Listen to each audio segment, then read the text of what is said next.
Unfortunately, a little bit over 2 years ago, and actually in the beginning of my administration, we talked about protecting everyone in Crime Victims Week. And one of the things we talked about, the people that are here illegally, that are victims of crimes, that are afraid to go to the law because they're afraid of being deported, or they're being afraid of being discriminated against because they're not citizens of this country.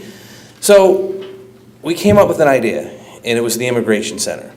And it was a year ago, almost to the day, that I stood here to announce this great center that represents the 4th District in the Albany Counties area, which is 14 counties altogether, from here all the ways up to Canada, that really works with the public defenders in them other 13 counties and trains the attorneys how to represent people, how to represent immigrants. Especially, when we think people are here illegally, there's a lot of people here with visas. They're going to school here. They're waiting to become citizens of the United States. And what has happened over the years, they plead to a case that normally to you and I would just mean a slap on the wrist. But to them, it means they get deported. It means they can't come back into the country and finish school because of something, they got a DWI and the way they pleaded to it. And that attorney didn't understand that when they're in the courtroom. So we've been, the last 12 months, really training people and getting out there. Now it gets me to the point of why we're here today. Because it seems we took 8 great steps forward, and in one day, with the signature of the President of the United States, we went back 20. These executive orders from President Trump that are ambitious and un-American.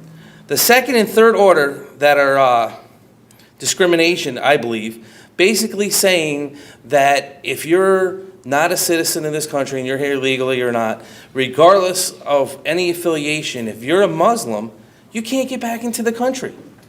He banned 7 countries, and I'll get to that in a minute, because we have an important person on the phone that reached out to our immigration center. She's a student here, and she's in Western Europe right now on vacation, and she's afraid she's not going to get back into the country because she's a Muslim. And to me, this is the most upsetting thing of everything that this president has just done with this order, is basically singling out Muslims. We're better than that. This country is built with immigrants. And the thing I love about this, and being a combat vet and going to Iraq and fighting for freedom there, is that regardless of your race or your religious belief, we won't discriminate against you. And we're doing that now. We're singling out one community out of fear. And you can't live in fear. We have to live together in a partnership. And this is not a partnership. My name is Taraf Al-Shumari, and I'm a graduate student at SUNY Albany. Currently, I'm outside the United States, but I'm planning to come back sometime in next week.